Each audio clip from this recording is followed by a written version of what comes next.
be like this. I seen it, you know, like this, look. While they're waiting for my serve, they're like this. Yeah, Angel, I'm ready. They're like, I would see the need because they knew what's coming. Because their girlfriend's there. You know, the boy, you know, whatever, everybody, their parents are there. And right now, I'm gonna get up and it's over. Game is over. And when you get up, you're not gonna do anything because, you know, I'm very good at picking up serves. I'm one of the greatest guys when it came to picking up serves. You had to have a monster to really get me. But once I got up, you were done. See, look, when it comes to serving, see, this is why today, a lot of today's players can beat small ball players. You know why? I mean, for the big ball guys. Because we don't rely on the serve. So we become pretty good on defense, right? Because we're constantly hitting the ball back. We're constantly returning serves. They're not great, but we're returning them. When a guy gets up who just has a serve, he never learns defense.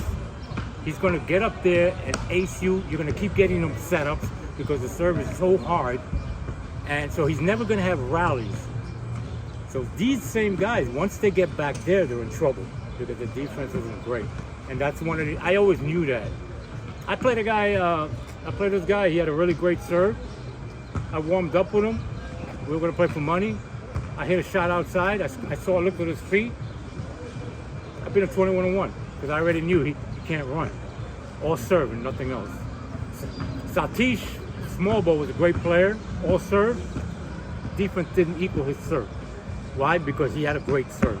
So that's why our style of playing, as far as the big ball is concerned, we're excellent on defense because we hit the ball an awful lot, while guys with big serves will not. See, when we play with the pink ball, you had to learn to pick everything up because that was what the game was all about. You know, you had to pick up the speed. You know, you had to get to the speed. We didn't just stand, look guys, you know, we didn't just stand there and do this and the guys acing us. No, we ran for it. We picked it up. We volleyed. You know, it was normal for us. But guys like me that had monster serves, you know, I think it was me, Buddy, and a lot of other guys that had super serves, but they had excellent games behind them. When you got the super serve with the game, that's great. Now when you got the super serve, like the handball kid, you know, he had a great punch serve cross court. He would literally hit it to the corner with a punch over and over again. It was almost impossible to hit. And when you did hit it, he put you away. But his defense was garbage because he didn't need that. That serve was tough, very tough. I played against him.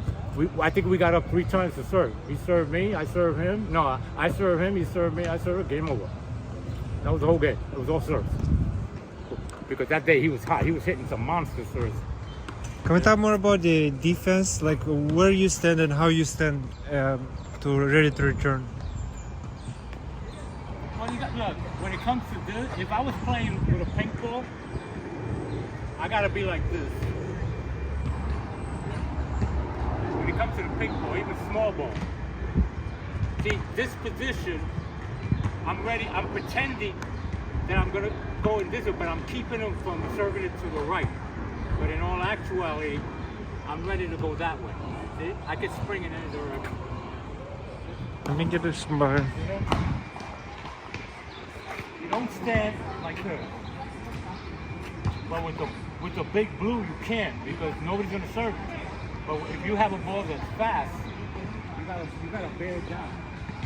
How about show yourself here to keep that right corner serve, you know, check. But be ready to go that way. And remember, when a guy's serving you, the minute he turns his back,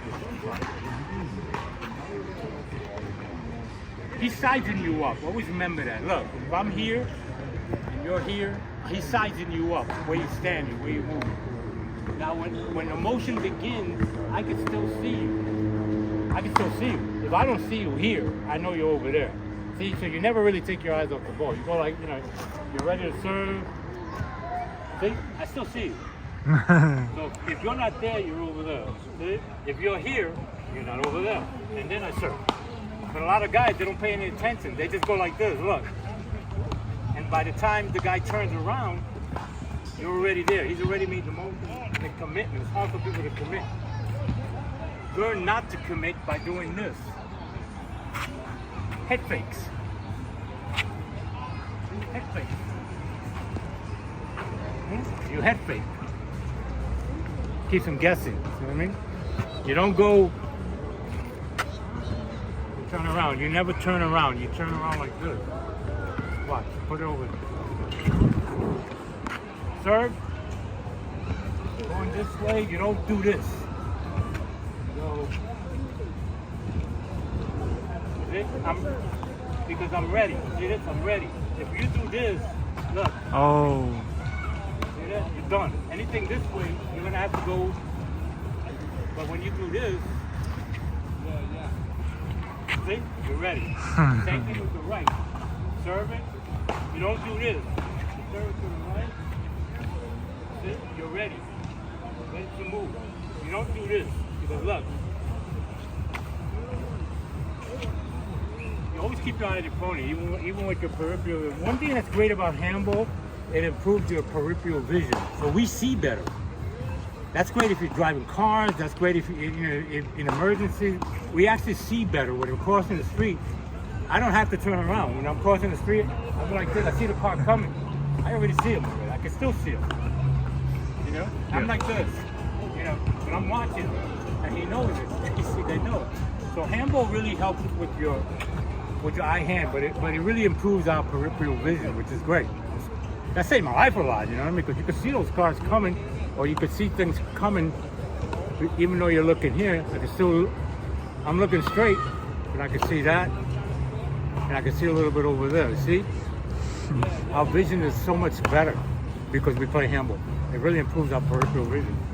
Yeah, we're not stuck always here. Handball is constant, you know? And that really helps us. And it could, get us out of a jam a lot because you can see it coming. Just a little aberration here. You say saved your life, and you say before the handball saved your life. Can you talk about that? Yeah, sure. Handball saved my life because, growing up as a kid, getting beat up by my father and all that shit. You know what I mean? I lived a miserable life. You know what I mean? Literally miserable. All our brothers, I had a father who was a handball player, didn't give a shit about us, just played handball and took his time cracking our heads and all that shit. So I wanted to be an art. My dream was to be an artist and a musician. I was the best in junior high school. I had a lot of talent, but I was deprived of that. So, I didn't know where to go after that. And eventually, the only time we were literally kept prisoners in our house. So the only time we were allowed to go outside was because I wasn't going to play handball.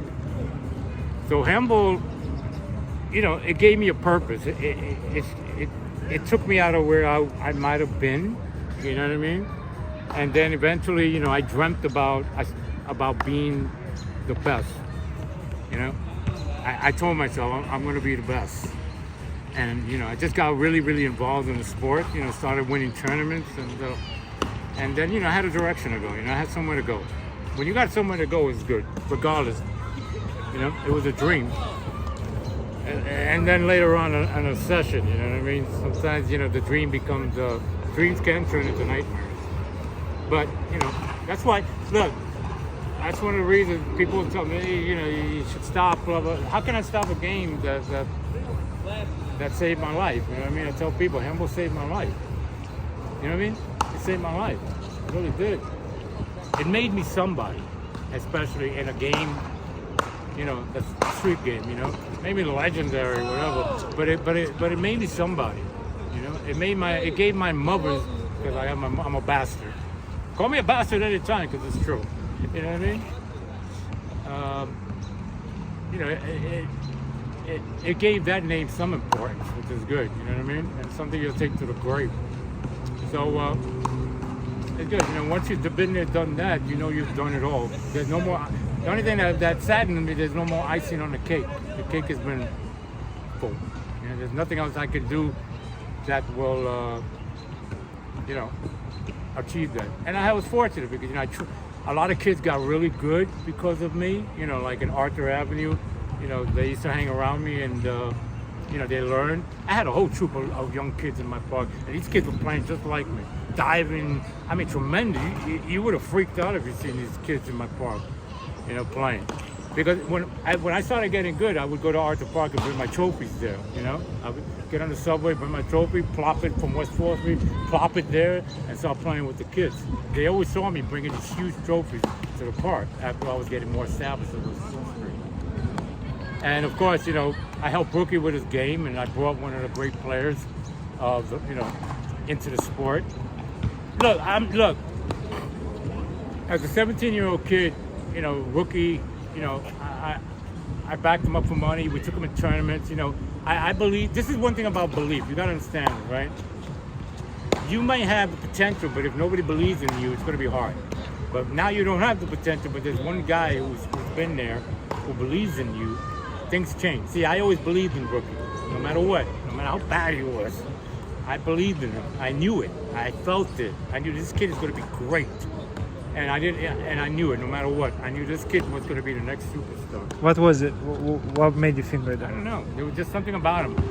When I saw a kid on the wall just hitting the ball like that, taking everything off the wall, even though it was bad, he would hit a shot with his thumb, and it would hit the biggest angle I've ever seen, but soft, Oh. And I was impressed. I said, boy, that kid, even though he sucked, and I just showed him a couple of things, footwork, but basically it was belief, Mm-hmm. He lose the money games, don't worry about it, kid, I got you. You know what I mean? I got you. And, it's okay, don't worry about it. It's all going to be good. I believe him. And it was that he did all the work, but I put the belief inside him. That's what made the difference, I didn't hang out with him 24/7 and I show him how to kill the ball a million times, And he watched, he used to watch me a lot, when I play. And he caught me at a good time when I was still a money player and a gambler and a hustler, He bumped into me at the right time, not before I made the transition, where I stopped the money games and all that. So, when you see a guy like that and he's playing for money, I guess I got to play for money too. And that really upped his level, because now it became something else. So it's good, at least by him, my legacy will always live. And by other kids, of course, like Kid Justin and those guys. You got to see the potential. It's not about the potential, it's the belief, you know what I mean? You got to initiate that belief in them. Once you do that, you're good. You can step aside. But where they go with that, that's up to them. You can't, it's unfortunate, you can't. I've had successes and I've had disasters. You know why? Because no matter what you do, you can't time in a rope. Eventually they're going to go on their own way. And that's one of the reasons why handball slows a lot, because they come and then they go. Nobody sticks around. A lot of these players don't stick around. If you look at the players from like 10 years ago, they're gone. A lot of the better players that were getting better are gone. 20 years ago are gone. They're not around anymore. And they're still young men. See, that's the difference. They're not leaving because they're old. They just left. For instance, if you're like, say, 15 years old, 20 years ago, you're not that old. You know what I mean? Or whatever, maybe 15 years ago. But they're just stepping away. They're not sticking. And if you don't have the desired guys that want to be great, want to be the best, want to put in the work, again, those skills are going to fade. And eventually, there's one thing I always say: life gets in the way, and life will always get in the way. But it's how you deal with it. You know what I mean? Wife, kids, that shit. I pushed all that aside. To me, nothing meant more than handball. Period. My girls didn't play. I taught them how to play, just like I drag them to the court. See, that makes sense, right? Then I could drag you somewhere else. So it's hard. It's hard to stay in anything 100% because life will get in the way. And if you're not smart enough to put your fucking life first before handball, you're good. That's bad. Because if I could make $1 million in this sport, I wouldn't be working, right? You know what I mean? If I could have made being that I was a champ, I should have been rich. I was a man, you know what I mean? I was a national champion, I was #1. I should have been rich by now, right? No, I worked like everybody else. I didn't make no money. Durso didn't make any money. Buddy didn't make any money. None of the great players from today and the past didn't make money. Whether it was Hertzkowitz or these guys, Hertzkowitz was a fireman. Unless your name was Jimmy Jacobs, because he was a millionaire anyway. He had a lot of money. Some players already got the money. So they're okay. If you got the money, you're good. Jimmy Jacobs, I think he was Mike Tyson, right? Yeah, man, 6-time national four-world champion, YMCA champion, world champion. You name it. The guy has a lot of titles. Four-world small ball. And he was a boxing impresario. You know, he owned every old fight film that you saw. He owned. If you're watching Jess Willard, you know, against Jack Johnson, he owns them. All of them from way back in the days, from John O'Sullivan and beyond. So, and with Bill Caton, they manage Mike Tyson, Bill Caton and him, and they open Big Fights. That's the name of the corporation, called Big Fights. And so every old film you see, he owned. He would go all over the world to buy them, from like 1908. You know, he would be looking for. He almost had every collection of old time films, or had. He died of leukemia. He didn't got too old, but he died of leukemia. But he was great. Not only in his greatness, but his personality, you know, a lot of charisma. And once he got involved with Mike Tyson, you know, the rest is history. That's why you see him in the handball court with Mike. So, yeah, that he basically had a lot to do with Mike Tyson's career, you know, because Bill Caton and him were friends. I mean, Cus D'Amato and him were friends. So, you know, Cus D'Amato is the guy who trained Tyson, Jose Torres, light heavyweight champion, Floyd Patterson, 2-time world heavyweight world champion. It's pretty good, you know. So Cus knew what he was doing. He was a great trainer. Remember, usually all great athletes have great trainers behind them. Always. You know what I mean? In boxing, Joe Louis, they all had great trainers behind them. If you have a great trainer, you're good. Not necessarily you need one. Not everybody needs you just have to have a guy that has knowledge, and that's it. He could have all the knowledge in the world, right? But he doesn't have to be great. But he has the knowledge, and he can instill it in you, and he can make you great. Don't think, oh, because he's not great, he can't bring that greatness out of you, because it works that way. You know what I mean? Oh, is that's the same tenacity that it will take if you want to be great. Not everybody's going to be great. They say that great players come every 50, and if you've seen some examples how greatness comes and goes and fades away, it happens, you know, because life gets in the way. You know? Timbo, fantastic player, tremendous, but you can see, eventually, you know, things started getting in the way. You know what I mean? Was it success? I don't know. In my eye, he's still a great player. You know he's here. But you can see his desire is not as much anymore, which is good. You know, he kind of endorsed it, man. You know, he did fine for himself. As far as his record and titles, tremendous. He did so much in so little time. It's incredible. Won all those tournaments, small ball, you know, unbelievable. 3-wall, 4-wall. Yeah, everything, right. But that short span. See, that's where he surpasses Rookie. Rookie didn't win no 3-wall tournaments, right? Rookie didn't win no. Well, he won small ball, so we give him that.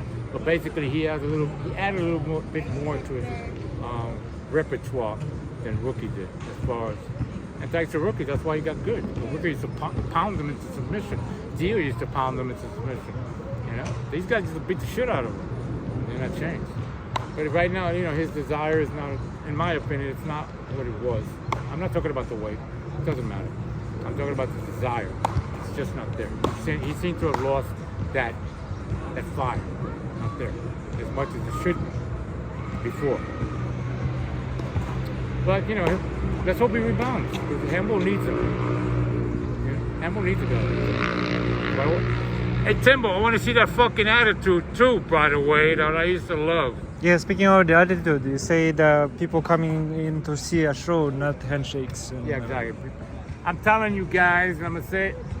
Let me put it this way, okay? Let me go into the Don thing. The Don is saying one fucking thing.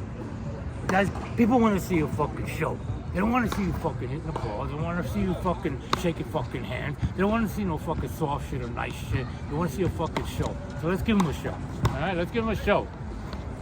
You can post up all the videos you want, but ask people what the fuck are they watching? Excuse my mind. You know what I mean? What are they watching? When you post up your videos, what are they watching? Explain it to them. The more knowledge the public has about our sport, the better.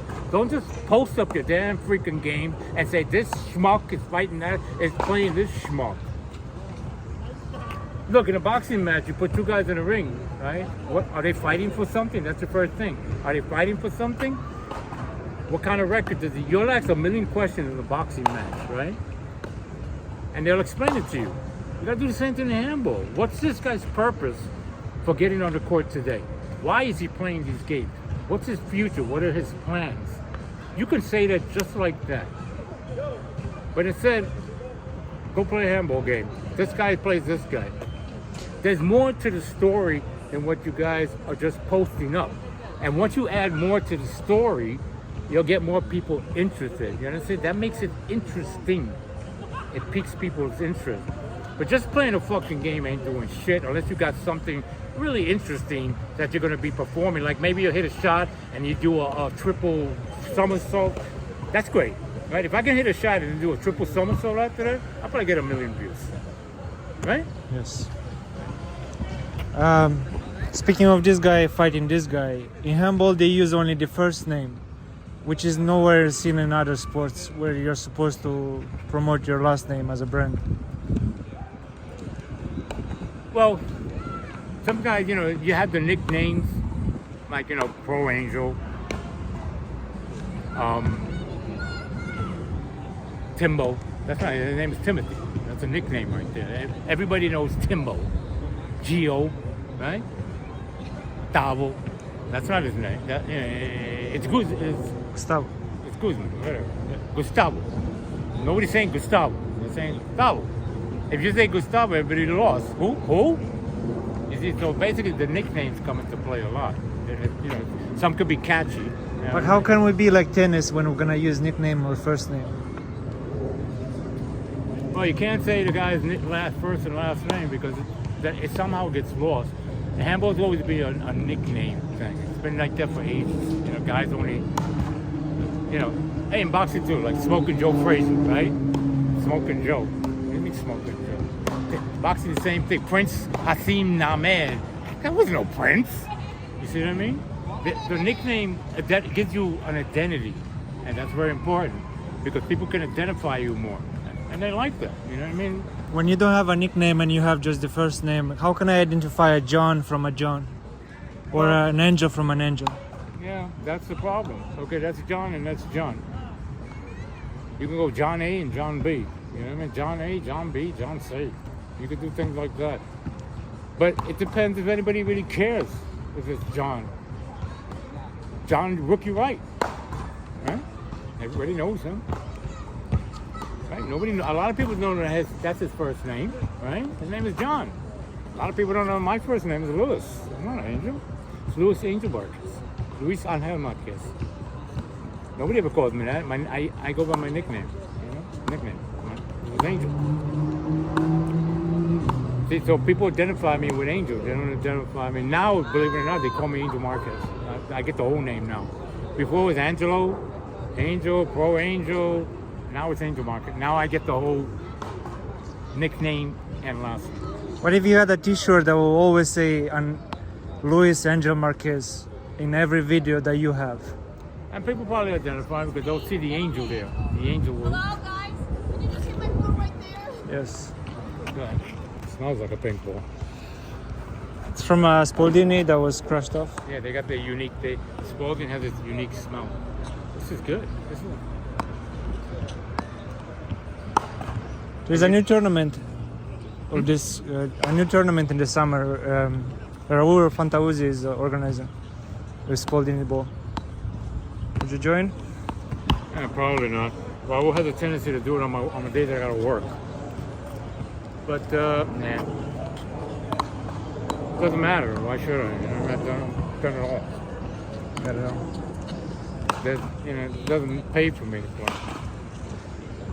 Since I'm the official, still national pinkball champion. Nobody ever took. Remember, I will always be champ. Nobody ever took my title from me. The only way they can do it is they run a pinkball national USHA tournament, which will never happen. The USHA doesn't barely know we exist. But if they run a USHA national pinkball championship, they would. But you're gonna have an awful lot of players when you do that. They had almost 200 players with pinkball tournaments back in the day. It was big. You know? West Coast Street was big. Even the last tournament, Even the last tournament I played in the USHA we did it with a 2-day tournament. We started off with Zariga, and then we ended up, in at the Castle Beach Club, and then they tore the Castle Beach Club down. Now look, handball was so popular. We had 2 beach clubs with about 50 courts. Shorehaven and Castle Hill. That's how popular handball was. You could go. This was way by the shore. Imagine that. Almost 50 courts between the both of them, and lots of people playing paddleball, handball. Same thing with the Brighton Beach Club, Brighton Beach Baths. They also have a lot. They're all shut down. Well, went to developers, and I don't know what they're doing. It's still there, but nobody does nothing in it. It's like an ancient relic. It's called Garber Stadium. But it goes to show you the popularity of handball, how big it was that they were building these beach clubs with tons of handball courts, and they all. And the same thing with the look. Let me explain to them about. I already explained. I'm explaining one more time about the indoor places.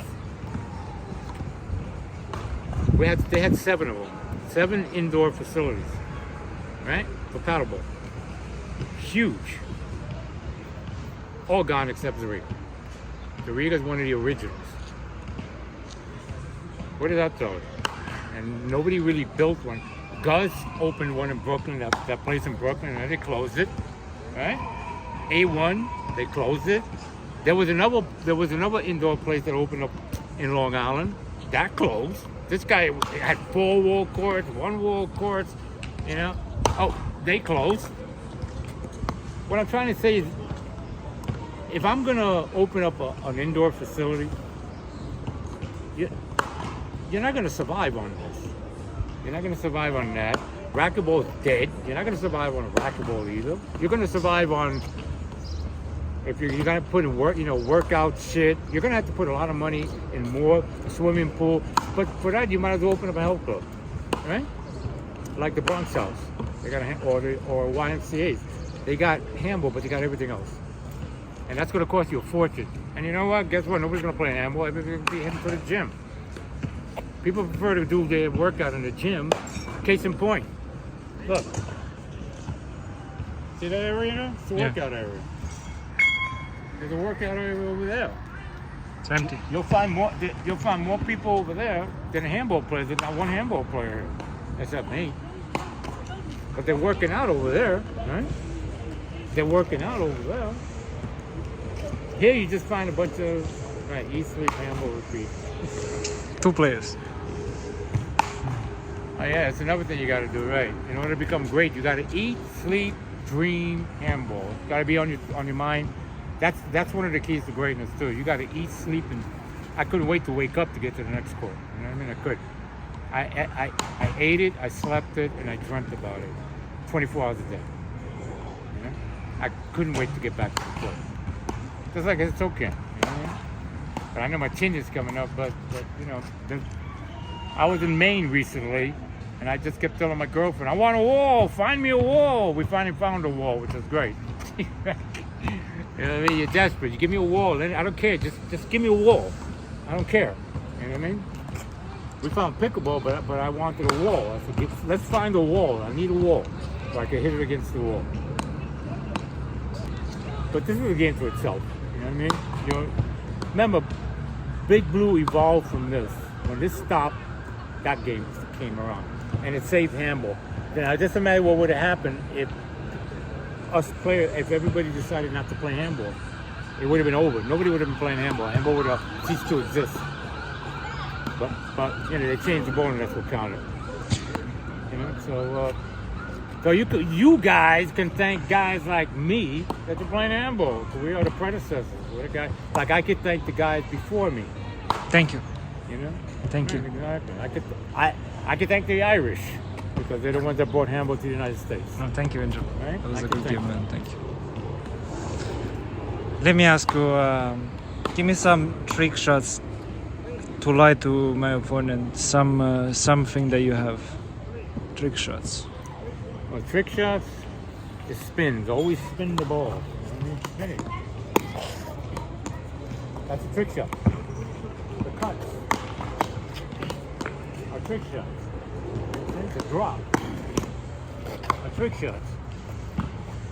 This. Trick shot. See that? Yep.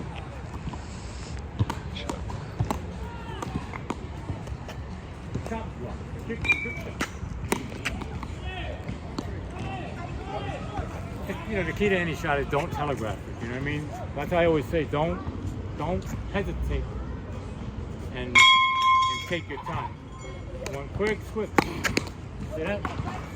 Don't wait. The more you wait, the more time the guy has a chance. Boom, boom, boom. You guys see the same? Being that this ball is kind of heavy, you can still do like big loop shots. But the only thing is the bounce. But like I said, this game was all about cuts and slices, you know?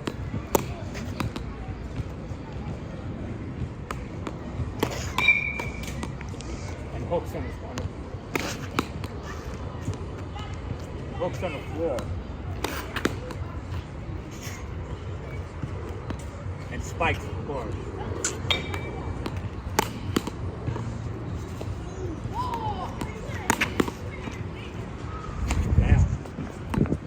But this was a lot about spiking, you know, because you could spike it from the back. Because they had so much bounce.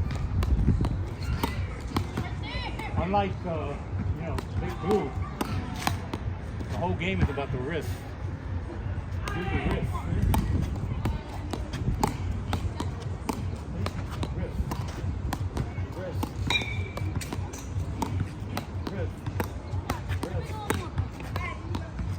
Wrist. Wrist. Left hand and right hand. Side arm. No big cuts you get. You get gigantic cuts.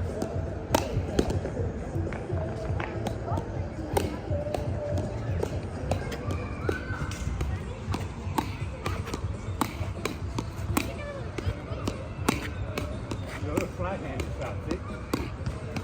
But this is from playing Big Blue. See, you can't flat it. Let me see. Can you please explain how you breathe? Like you're breathing? Oh, the breathing, that comes naturally. Because that's from every shot. You know? It's like boxing, same thing. They hit it, they...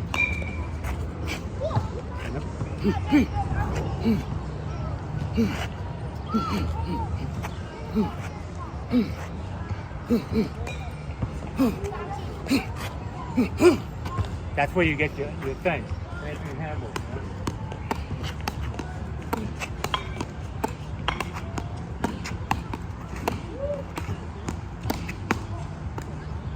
It has to come naturally, not be faked. But it's okay, you know, because eventually you'll learn. But that technique is great for your stamina. You know what I mean? If you breathe properly, the stamina is good.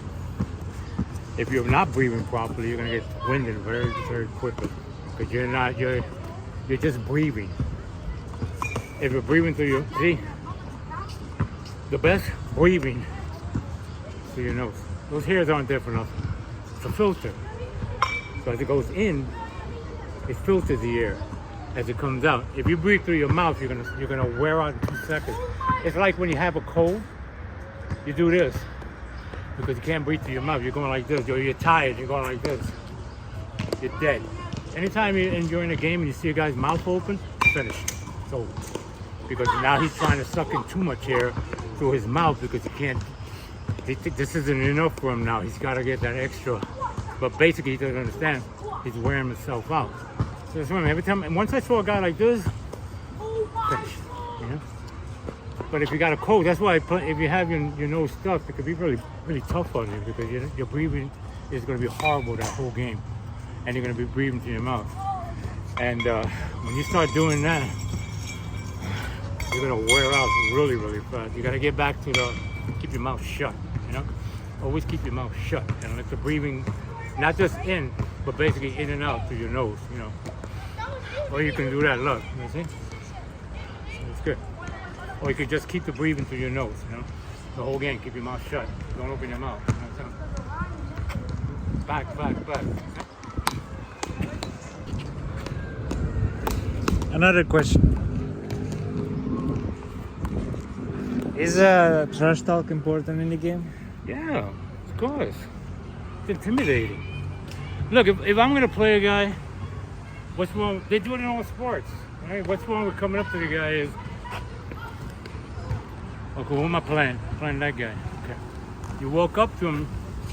Is your name Hammenegger? He said, yeah. I got you next, bro. I'm gonna fuck you up. You wanna bet? You see what I mean? Like that. You wanna, because you may have seen the guy, right? But you know you could beat him. So I got you next, bro. I'm gonna fuck you up. Yeah. What do you wanna do? You wanna bet 5 in the game? You see what I mean? You're showing him confidence. It might be false confidence. And you know, now if he breaks down, like, check it, he goes like this. Yeah, man, I don't wanna play for him. All right, man. It's all right. I'm gonna fuck you up anyway. You see what I mean? That you've already broken him before the match even started. It's like me. It happens to me a lot where guys see my name on the list. They're done. They see Angel Marquez and the history already because they know it's over. I already broke them without even doing anything because they already saw who they're gonna play. So you know, if you gotta play Buddy next, you're fucked. You know you're fucked. But so they've already been broken before. But if you know there's a guy that's on an equal basis with you, you want to get the edge. So saying something to him, now that can backfire. He could become a god. But then again, look, if he tries too hard, he could fuck up. You see? He's going to try too hard to beat you because he talks shit, and he'll just wear himself out. He won't have any more stamina. You see what I mean? So like that can backfire, or it can really work for you. You know? I mean, you don't have to say profanity. You just say, you could just tell him, yeah, I'll bet some money in that game, see? And that already broke it. He said, nah, I don't want to bet. Got him. You know what I mean? But at least, you know, approach your opponents. Trash talk is good. We're not doing trash talking anyway, guys. We're fucking wearing our skin from giving each other a freaking 5. See those calluses? Right, that's some handball. That's not from fucking slapping somebody's fucking 5 before the game starts. You see in mixed martial arts, right? Yeah, boom! They're knocking a guy in the jaw before the fight even starts. But you know why he's doing it? Intimidation. That's why they'll go like this, right? Nose to nose, and then guess what? He's doing that for intimidation. He's probably not even hitting him that hard. You know what I mean? Just hard enough to get him going, but not necessarily that's going to work. And boxing the same way. You know, when they push him, that's intimidating. Because he might back down from that push, you know what I mean? So it's part of it. It gives you an edge. You want to get into the guy's head. Shaking the guy's fucking hand ain't gonna give the fucking guy an edge, guys. Why don't you give him a fucking bouquet of flowers? How's that? I got a new thing for handball, right? Before the match starts, give him a bouquet of fucking flowers and some candy. Right? That's gonna be really intimidating. Hey, here you go, guy. I got you some fucking flowers. I got some fucking candy. Here you go. Give me 5, top 5. Try to destroy me. Imagine that I'm your enemy. Top 5 trash talk ones. I'll fuck you up, bro. That's gonna be the first thing I'm gonna say. You know what I mean? You got 2 chances, Slim and none, and Slim is out of town. You know what I'm saying?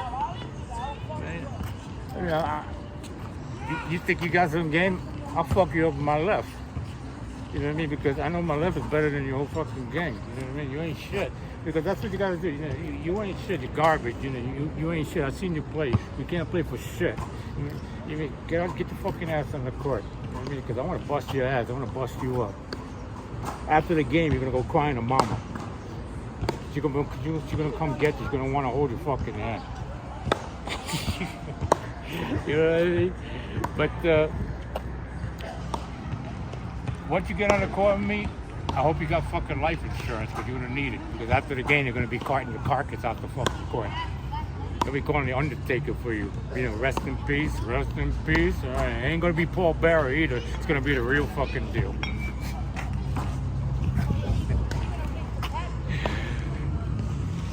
And you always gotta stay confident. Remember that. You know what I mean? There's such a thing as false confidence, but you can exude it, even though, you know, never lose eye contact. stay serious and exude confidence. You know what I mean? You may not have it because you know you're trying to. You're trying to learn. You're trying to break your opponent down one way or another, and that can happen in everything. You know what I'm saying? You want to break them down. Because we ain't got that shit today in handball, guy. All we got are greasy fucking palms from everybody fucking touching each other's hands, shaking their fucking hands like they don't give a fucking rat's ass.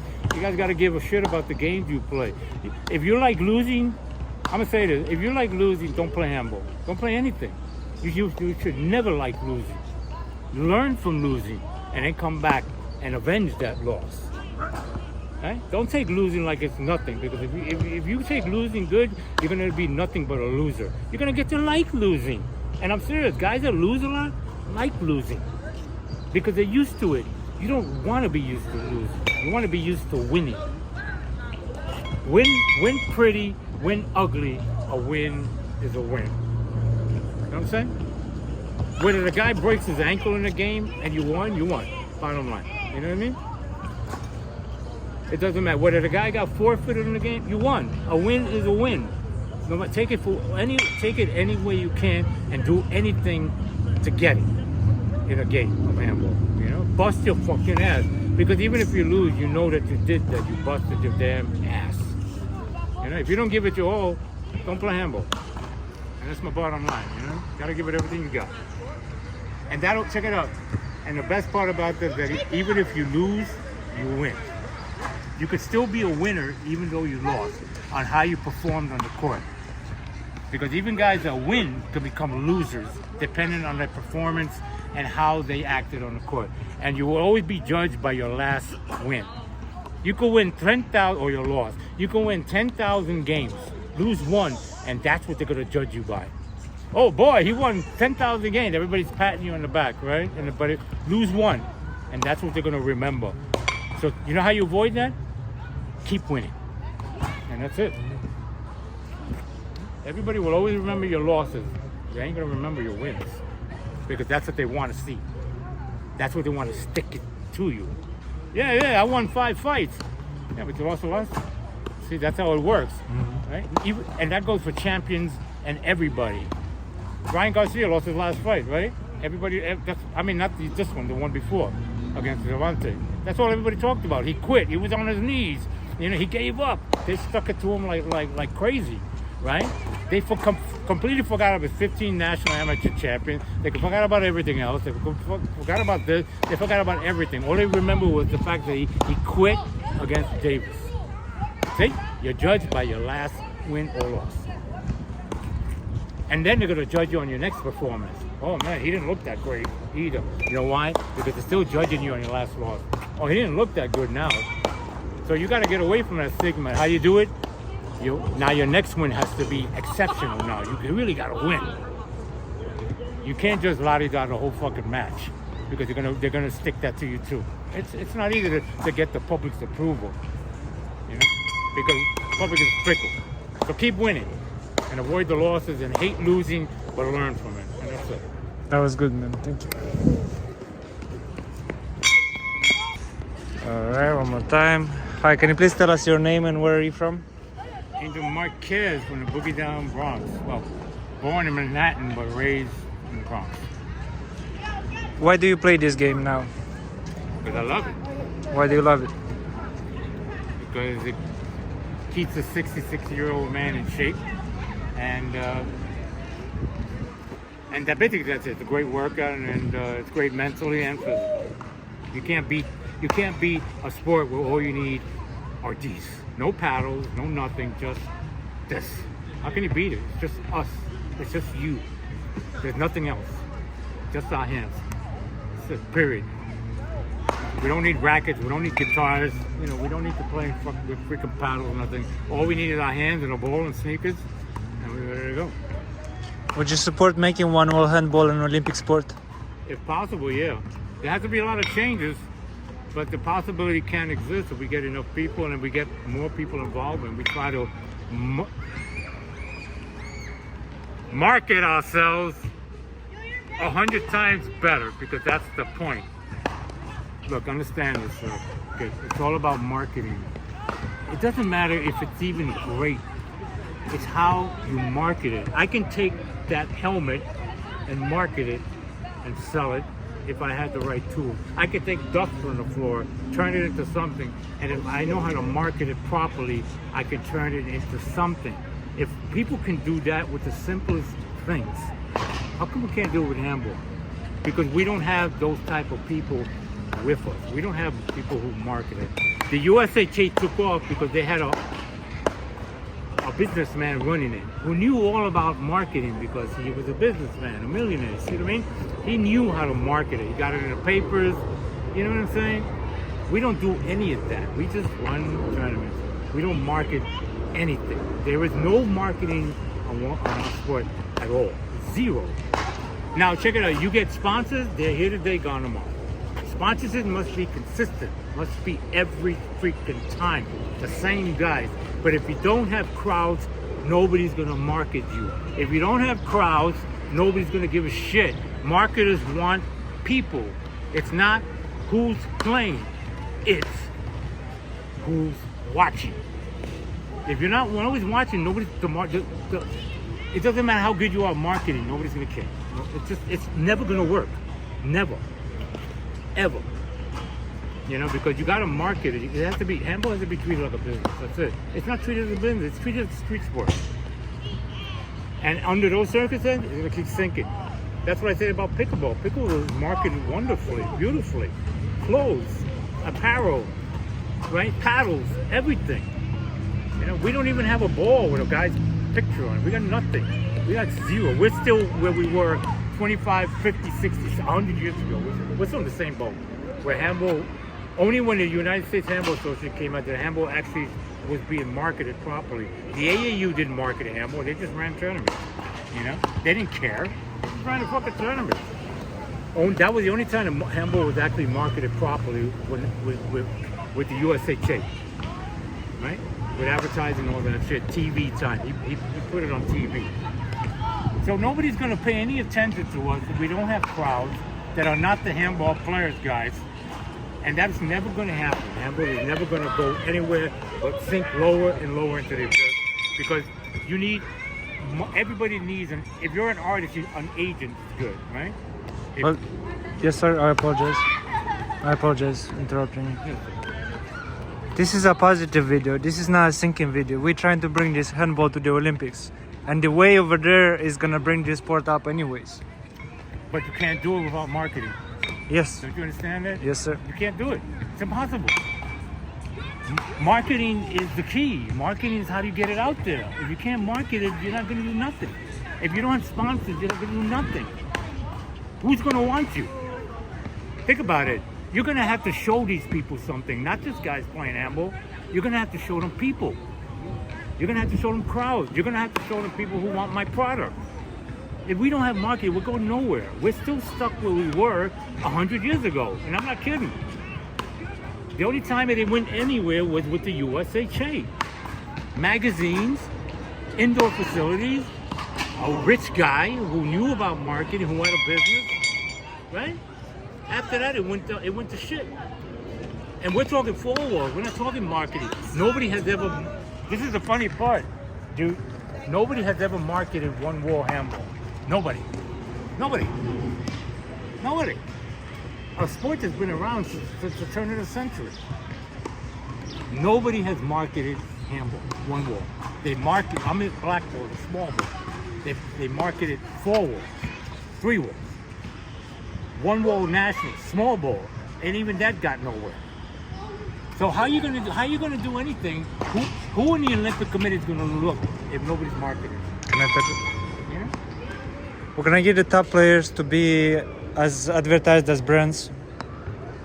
They're gonna have to discover all this social media to post themselves every day. Right, they gotta stop putting the focus on themselves. They gotta learn the brand. They have to learn about marketing themselves. None of them do. It's pathetic what they do. Timbo, I get it. He was being marketed by Jasmine. She was kind of, she was the manager in a way. She got him the Red Bull. She got him really well known. She got him having these these stints with the basketball players. You know what I mean? All that stuff. She was the brains behind him, and that's the way it should be. I would just want to play handball. I don't want to do that.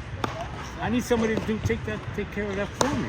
You know, Durso said the same thing. He said, I just want to play handball. Leave the marketing to somebody else. You see, so if handball players need agents, somebody to take care of it for them individually, not the whole fucking bunch. And by the way, you know a lot of these guys are jealous of each other. They don't get along. They don't like each other, really. They're not the best of friends because they all want that number one spot. But they're not willing to work for it to market themselves. Nobody markets themselves. Nobody. They don't understand how to take advantage of social media to a minimum, to a maximum. And without marketing, you got nothing to go. You got nothing. You just got a bunch of fucking handball players playing fucking handball. So you got a bunch of bullshit ass tournaments. This is fact. There's no, you know, you could be as positive note of this as yeah. So yeah, we're playing tournaments. What big fucking deal? They're running tournaments, who cares? Once the tournament's in, nobody gives a shit. If it gets in the paper, it's 15 minutes of fame. That's it. Anybody can get 15 minutes of fame. Anybody. Go kick a dog. Right? Go kick a dog. And next thing you know, ready? Look. You're on the newspaper. Oh, man kicks dog. Gets arrested. 15 minutes of fame. That's handball. Handball is 15 minutes of fame. We're trying to get as many players in as possible. That's the key, basically, getting the next generation. So I guess we're gonna have to first is the clinics. That ain't happening. Nobody's doing nothing for the kids. I mean, you know, it might be done, but it's too far and in between. Mm-hmm. They lose interest. You know how kids are. They lose interest. Really far. Yeah, I went there. It's already forgotten. Now they're on their video games or they're playing with their toys now. The youth aren't interested in handball. They're not even promoting that shit in high schools anymore. Not at all. It's part of the curriculum. They only do it because they have to. That's all. I'm playing handball, and then after it's over, they're gone. Have you ever seen a lot of Chinese players getting into? You know why? Because they're smart. They live, yeah. It's all about education, right? They're doing it, they play, they like it, and then you know, they know what their future's supposed to be. Now fucking play. See what I mean? That's what I mean about this. You know, it's not getting better. It's getting like I said, it's not negative or nothing. It's fact. It's getting worse because without marketing, you got nothing. Nobody's gonna notice at all. Like I said, you think pickleball took it off with almost 50 million people playing because no, they marketed it beautifully. Check out the website. Check out the. You know what I mean? How many pickleball things are happening now? Yes. Huh? And they include older guys, younger guys, medium guys, 80-year-olds. They include everybody in the pickleball tournaments that they run. And you know what the best part about it? They don't give a shit about the money. It has nothing to do because these people know what to do. Who cares? You think pickleball care about money? They don't. They don't care about money. Different breed of people. So they're not playing for money. Maybe the top guys, they don't care. They already got money. We play for money because we need money, but pickleball players don't need the money. They don't. Look at the establishments that they play. Look how beautiful they are. They're in health clubs. They're in Central Park. They don't care about money. So you can do whatever you want with these guys because they're not playing for them. Oh come on, man! You fucking people suck. Yeah, you know what I mean? They don't care about the money. We care about the money, and that sucks. Remember, my time we played for the trophies. We didn't give a shit about the money. We played for honor and glory, and who's going to be the best. And the money in handball is chump change. Who's going to care if you're winning $10,000? Make it $100,000. People will notice. You understand? They're going to say, "Wow, who's playing for $100,000?" No, $10,000 is chump change. It's a fucking a couple of months rent. You understand? So, without marketing, you have zero. Without somebody with a brain to lead us, and I'm going to say this one more time. It's like the Lord of the Rings. One ring to rule it all. You need one guy with a brain who understands marketing. Listen, who's willing to put up the money and take over everything, every aspect of the game, and have a place in an office to run it, and pay players for participation, good money. Somebody with you see, one, not a whole bunch of freaking organizations who don't even fucking get along anyway. These guys don't get along. They say they do. What do you all, I always wonder what these guys, Santana and all these other guys, the fuck are you, what are you doing all together around each other? What do you accomplish? You accomplish shit. Right? You know, and now you got all these brains together and nothing's happening. One guy. So USAK had one guy.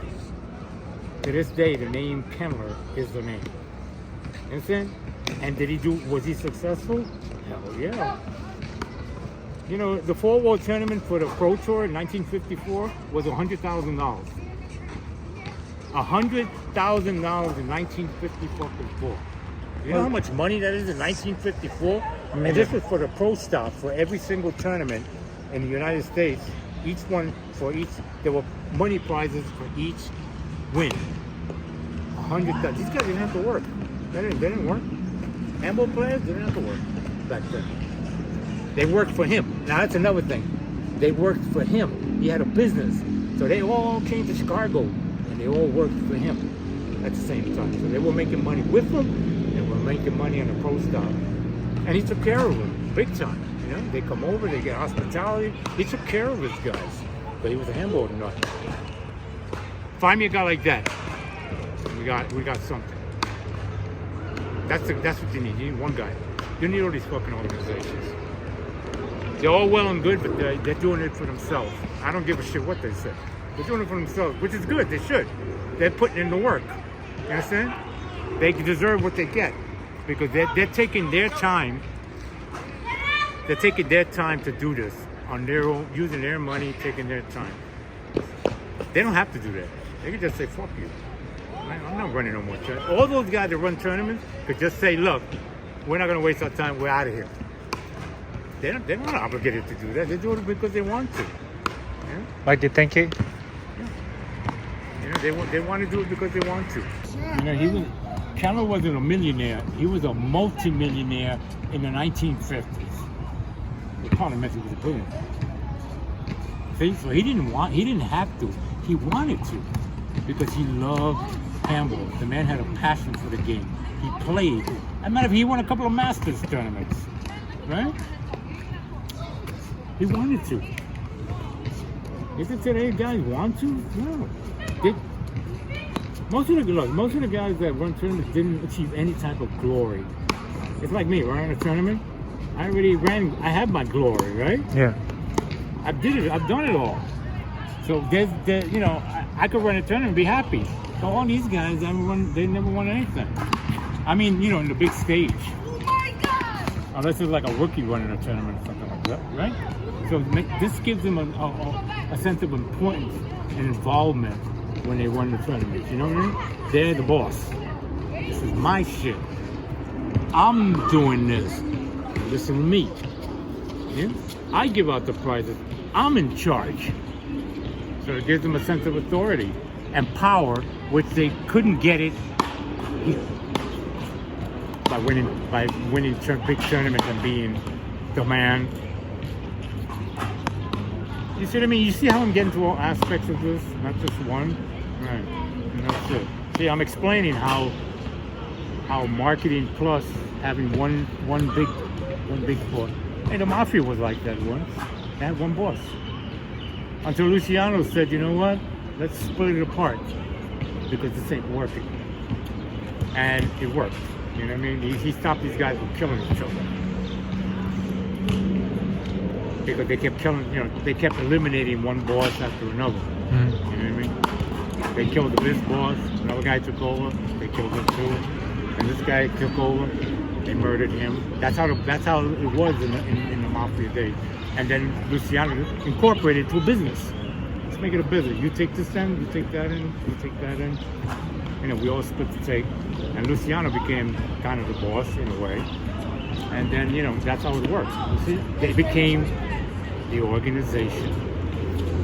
How about our sport? How many years of work do you think it needs to structure this sport into what it should be? I don't see it ever. You don't see it ever? Because it's going down. When when the courts start to fill up with people instead of nothing, take a look. What do you see over there? Football and paddle. There it is. Take a good film of that. Mm-hmm. That's what I'm talking about. When it stops looking like that and there's a lot of handball players on the court, when we can come into any park and there's a lot of handball players, because the more people in the park playing handball, the bigger the tournaments, the more we get noticed. But when you start seeing that, it's over. And you see this everywhere. You know, you see this everywhere. And you gotta understand, you know, back in our days we had rinky-dink playgrounds. You know, we had monkey bars, that bullshit. So sometimes you didn't want to play in there. We didn't have all the things we have today. We wanted to be out. Kids they don't want to be out. See any kids besides these? All right. You see any kids up there? No. It's It's empty. a nice day, right? Look around you. Besides the baseball, that's organized, right? And those aren't kids. Okay, you got the kids in the playground, but they're with their parents. Instead of the parents coming here with their kids, they took them to the playgrounds. That's another thing too. These playgrounds are high tech now. Yeah. So they want to be there. Kids don't want to be here anymore. Fathers don't want to be here anymore. They don't bring their kids here because they don't play handball. You see what I mean? When you look around yourself, you can see that there's nobody around. Because they want to be home. In our day, we didn't want to be home. You know, we didn't want to be home. We wanted to be out because there was nothing at home but a TV set. Or like me, you know, growing up poor, you know, we wanted to be out. The buildings were burned to a crisp in the Bronx, you know. The Bronx was on fire. They were burning everything with the kitchen set. We had gangs, you know what I mean? You know, it was fucked up back in the 80s and stuff. So it made us go out more. Today, kids don't want to be out. They want to be in. They got so many good things to be in. So how you're gonna get nothing out of it? Nothing. Parents don't play handball anymore. Whatever generation played handball is gone. Gone. They don't bring them to the handball court. There's no need because they don't play handball. If my son don't play handball, my father didn't play handball, why is he going to take me to the park for? No, he's going to take me over there. Right? He's going to take me to the playground. So how you can't see a sport won't grow unless it's organized. That's organized. It may look like much, but it's organized. See it? Yes. You need organization. See, even the smallest sports are organized, the tiniest. Where you got a coach, right? You got a coach. You got the kids. They're wearing uniforms. They're playing in the park. They're being taught. Then they all go to their dad. Their parents are sitting there watching this shit. Oh, by the way, it's another thing. You notice that there are no parents coming to the handball games?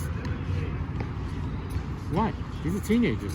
18, 16, 17, 18 years old. Have you noticed that there's no parents there? What does that tell you? What? I want my father there, but in handball there are no parents at all. Like me, my father never came to a handball game. I'm winning national, bringing trophies like this. He just sneer at me. You know, that's it. My mother didn't know handball, so I didn't blame her. You know, she didn't know handball. So you see my point? Where are the parents? They don't come to the courts. All these guys are winning these tournaments and there are no parents there. These young kids playing a beat tournament. No parents there. Nobody. You know why? They don't understand handball. They don't know what the fuck they're doing. Now, if you're into basketball, because they might join you. Maybe, you know, all these other sports. But the parents don't know handball. What the fuck they want to come watch you when they don't know what the fuck you're doing? Kids have a hard time explaining handball to kids. Yeah, well, you know, I come to the park and I hit the ball, and like the Big Blue video said, a bunch of lowlights hang out in the park. It's true. A lot of lowlights here. It's easy to get into trouble in the handball court. Very easy.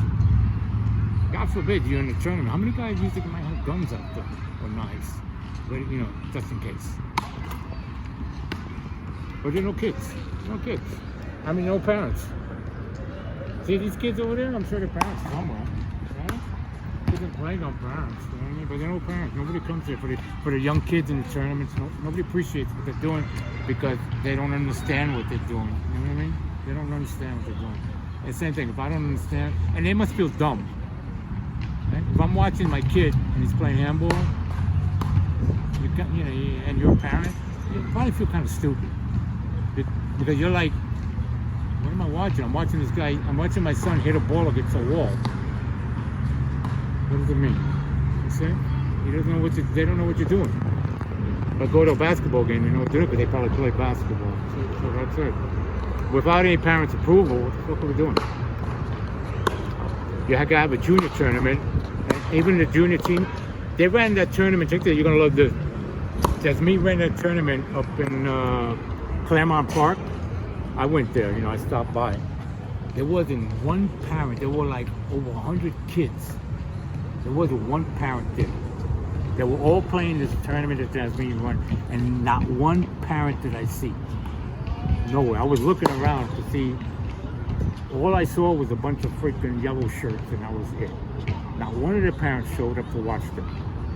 And if you watch the junior tournaments in handball, like Paul Williams, you'll see the same thing. He's gonna run a junior tournament. Go there, or in Central Park. Go there, and you're gonna see no parents. None.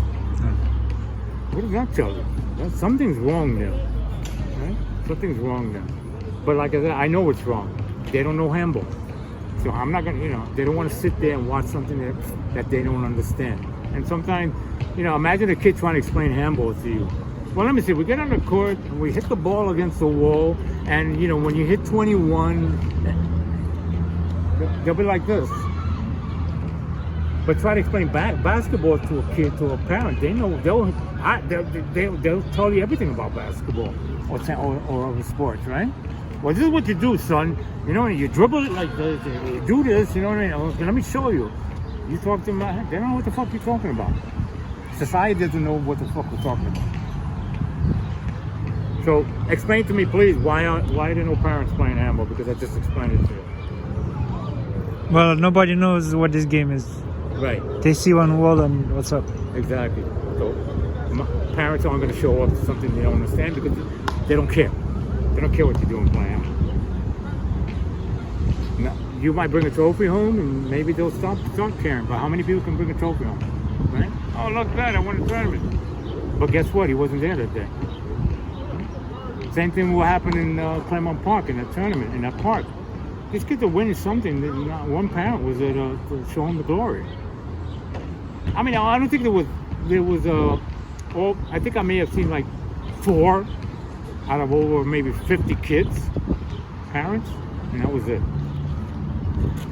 And if you watch any tournament, you will see no parents for teenagers. If you're a teenager, your parents are not an old fuck, correct? If you're a teenager, your father's not 100 years old. Your father might be in his 40s, right? He's not 100 years old. That's no excuse. If I'm 50, if I'm 30 and I'm playing in a tournament, I can understand that, right? My father obviously might be like 65. But even that would be nice, right? I'm 35 years old, I'm playing a tournament. I would like my father there, right? I would like my mother there. They're not that old that they can't see me win a tournament or participate. I don't know why parents always seem to give up on their kids when they're, you know, it's like they don't even want to get involved anymore. That's how they progress when you get involved. Even if you don't understand what they're doing, learn it. You know, parents don't want to seem to get involved in what their kids are doing, and that's why we have so much trouble. You can't leave a kid in a handball court by himself. Know what the fuck he's doing. Because like I told you, right, this could be trouble, depending on what park you're at. A lot of bullshit can go on here. Take your kid to the handball court, watch him a little while, see everything's cool, and then you can leave, right? But at least you took them there. Hey, don't lie. Sometimes kids can teach their parents how to what they're doing, right? Hey, here, Pop hit it. You know what I mean? Here, this is how we do it. And your Pop is looking really badly, but he's still having a good time, right? Or maybe your mother, she's hitting the ball into the fence or something like that. But they're still having a good time together, you know? You're good, but you're showing your parents, you know, nice and easy, but they're both there. And the next time she might say, oh man, this is kind of hard. And then the next time she might come see you. It'll help you bond more. But like I said, in handball, you don't see that at all. 0. And that's bad, bro. That's bad. So you can see how I'm throwing you all these variables and curveballs and all this shit, and all the negative things that can go wrong. You know what I mean? What will go wrong can go wrong. Remember that. And honestly, between the players don't care. They don't give a shit. They don't care we don't go to the Olympics. They could give a shit. And by the way, you're not making any money in the Olympics. Remember that. It's amateur. It's an amateur set. You're not making no money. You're gonna have to get sponsorship to go there. Period. And by the way, the top players, they're kind of, they're getting older. They're not getting younger. Dalbo, Gio, they're getting older. And nobody's taking the reign. After these guys disappear, I don't see anybody out there anymore. We're gonna have we got a lot of average guys out there. You're gonna have to get sponsorship to participate because you can't do it on your own. You're gonna have no money because it's amateur. Yes. And they're gonna have to come back with something. Yes. Because they might want something in return. If I'm sponsoring you, I want something back. They're not just gonna hand you this. They're gonna want something in return. Nobody's gonna give you this for free. Yes. Number one. Number two, they're gonna have to see some kind of potential in you. And not to mention, you better be clean and not fucking around. Because right there you lost the sponsor. You're gonna have to clean your act up. You see what I mean? So how are we going to Olympics if these guys, you're not gonna clean up your act? We're talking about this right now. We're gonna clean up the acts next, and then we're gonna create the accounts and we're gonna do all of it. Right. And you gotta get blood tests, period. Yeah, but that's not one week or 1 month. That's years of work. Right, exactly. And in the Olympics, they get blood tests. Oh, yes. They don't want you to go in there to stir it up. So, right, check it out. That, you better get sponsored. You're not gonna get paid. If you want to go up there and get a gold medal, you're not gonna get paid. It's when you win that you come back. Whether you win a bronze, silver, they look at all those pretty good. Because you actually get something. Even a bronze medal is worth something, correct? I mean, look at Deontay Wilder, the bronze bomber. He won a bronze medal in the Olympics. So you get credibility. You get credibility even if you win a bronze medal. It's good. You lost, but it's good. You know what I mean? So you see what I mean? That ain't happening, bro. It's not happening. Because they're gonna want to have to clean up their act, not you. You got to start with the fresh guys. You're gonna have to. I hate to say this, but you're gonna have to start from the ground up. Yeah. Ground up. You're gonna have to build these guys. Build them from the ground up and keep them clean. That's your army. An army of clean, good living guys or girls. You can't start from what we have here because the corruption's already there. And you know what corruption? It's an infection which can affect everybody. You bring that bad apple, next you know all the apples are bad. So you got to weed out the weed from the shaft. You got to start from the ground up. Build the kids. Build a bunch of kids that are really interested, that are really willing to put in the work. They're doing it in sports and boxing too. Correct? From the ground up. Forget about these guys. Forget about it. Forget about all these top guys. Forget about all these guys that are playing. No. New guys without the infection. Start from the ground up. And then, now you got a chance. And that's going to be their only interest. Handball. Period. Oh, and of course, life. You have to combine both. You know what I mean? You got to educate them on life and then. Like me, I didn't get no education. My mother didn't know. My father, I knew nothing about life. I learned it in the streets, and that shouldn't be like that. My father, I didn't know about the birds and the bees. I didn't know about nothing. Nothing. My mother didn't tell us nothing about growing up. Zero. You know where I learned it? The streets. From my friends, from people I hung out with. That's why I learned a lot. And that shouldn't be like this. I didn't get it from my teacher. I got it from nobody. I don't even remember what the fuck my teachers were talking about. They were just, hey, they're my teachers. I had no idea what they were talking about because I never learned it at home. And it shouldn't be like that. You shouldn't have to learn about life in the streets.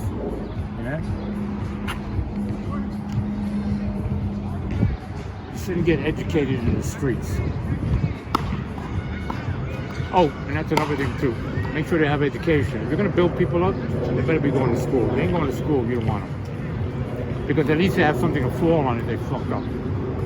Remember that happened to basketball players a lot. They get a scholarship from high school, they don't make it. What happens now?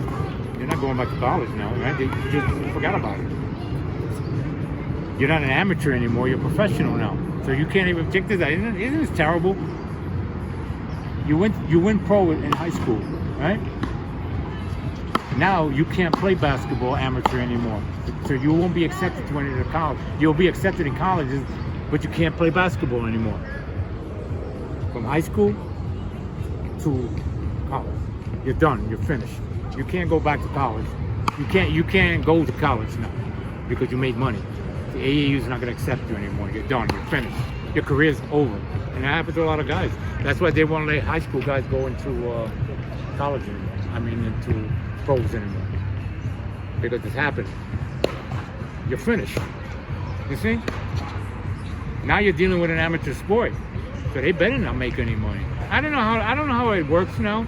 Because remember, over the years they've been letting professional athletes in the Olympics because they get their ass kicked, like in basketball, they got the top pros to play because the amateurs keep getting their ass kicked. So I don't know how the Olympics works anymore. Maybe the system has changed, but the AAU is very strict. So, you don't know.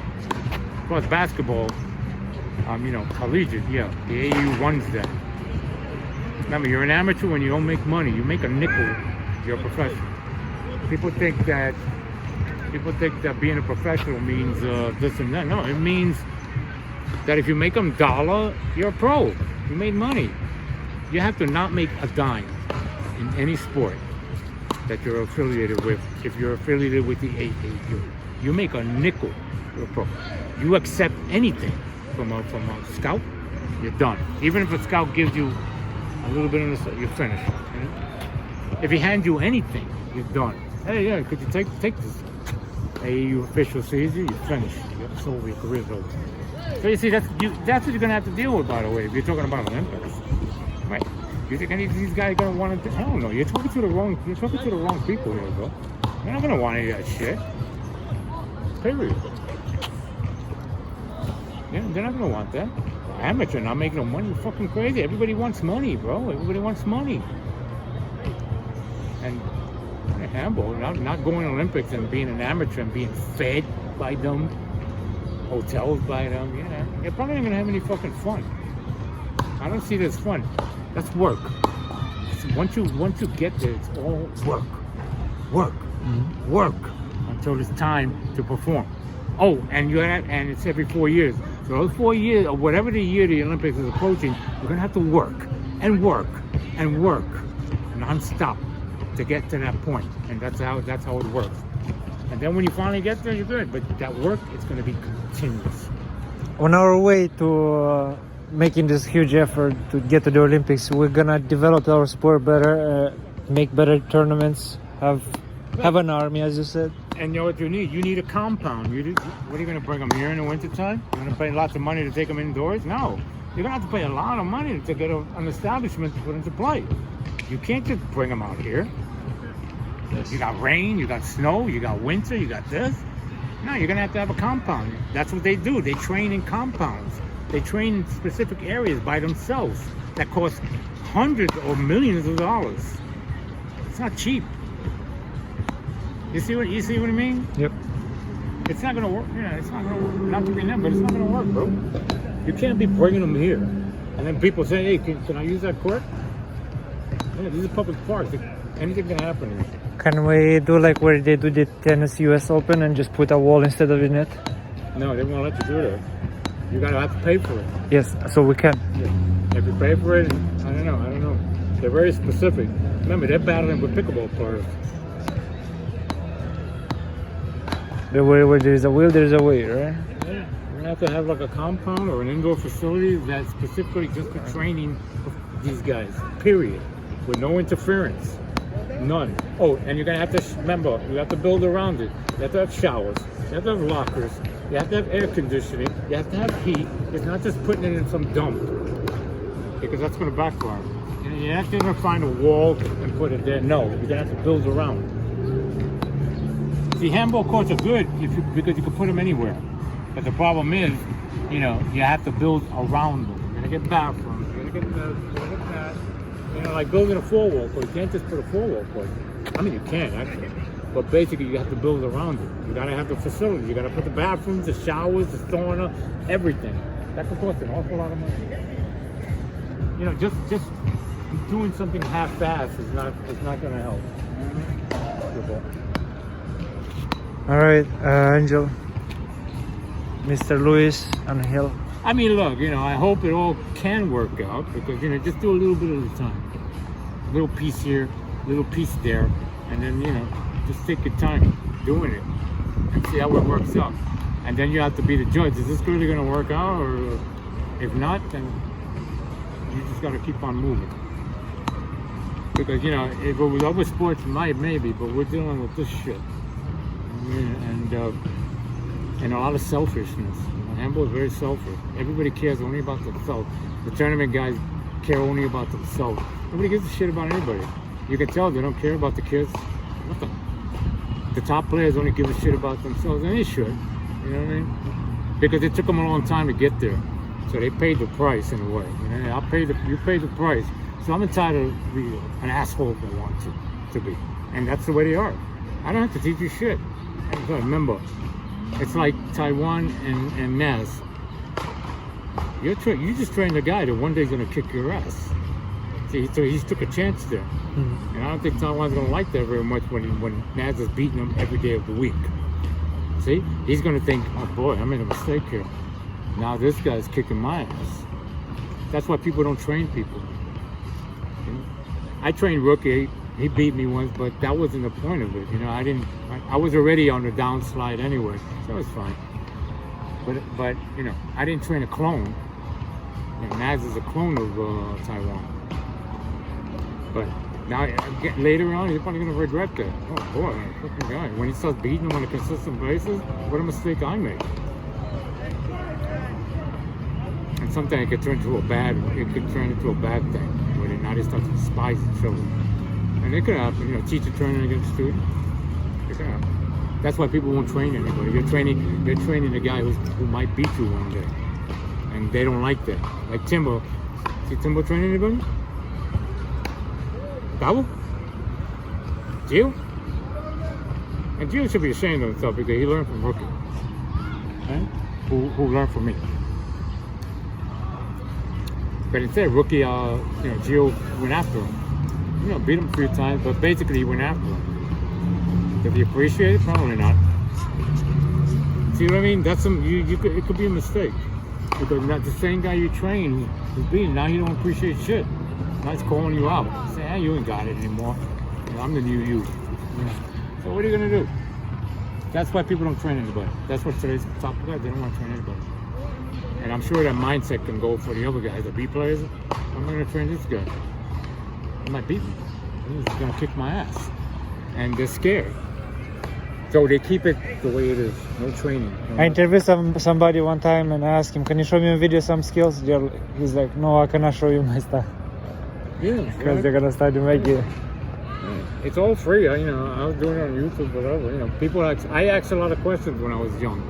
You didn't have to get on the court with me. I just asked questions. How do you do that? How do you hit that ball? If I'm playing pickleball, the same thing. I asked the guy, how do you hit that shot? Okay. Oh, Andrew, you got to hit it against the wall, and I'm listening. Okay, I'll remember that. I don't have to practice it on the wall, but he gave me the advice I needed. You know what I mean?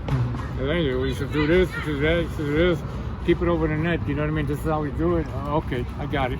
You know what I mean? This is how you do it? Yeah, okay. Yeah, he said hit it constantly. Bounce it off the wall for the drop. And now I do that really. I could do that all day, non-stop. I know nothing about it. At first, I couldn't even hit the fucking shit. And now I could do it non-stop. See, I took the advice and I learned it. I didn't need him on the court to show me. I just okay. But I listened. And the most important thing, you have to be teachable. It's very hard to find teachable people. You could want to teach somebody, but is he teachable? You're teaching him, but he shows up late, right? You don't care. You can see he's not putting the work. He's not teachable. So you have to give up on that guy. You can only do so much. If he's not teachable, I don't care how great he thinks he's going to be. He's not teachable. If you're teachable, you'll listen. You'll bust your ass. You'll always be there. You'll always listen. But if you're not teachable, Rookie was teachable. Okay?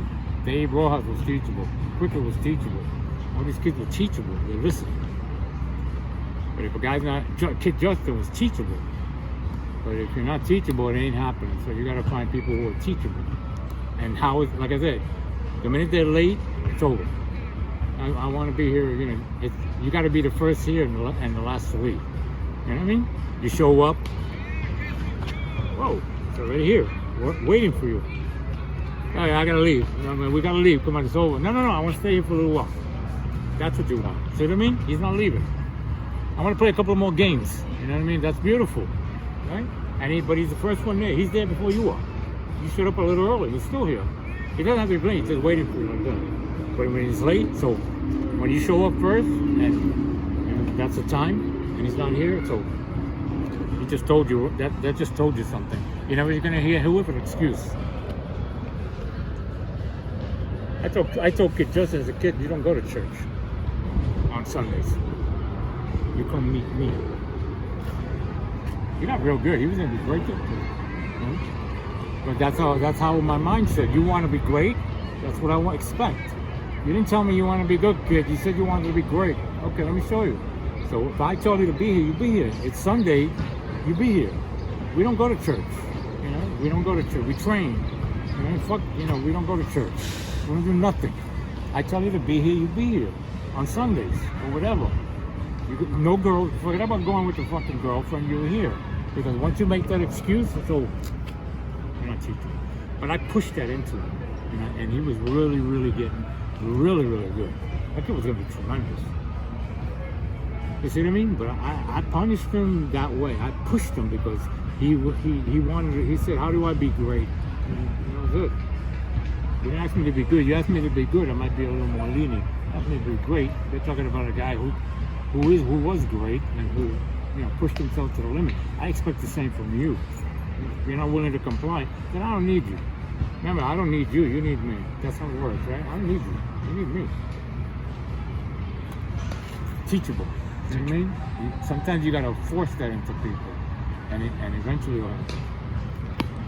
Okay, Mr. Ruiz. Enjoy.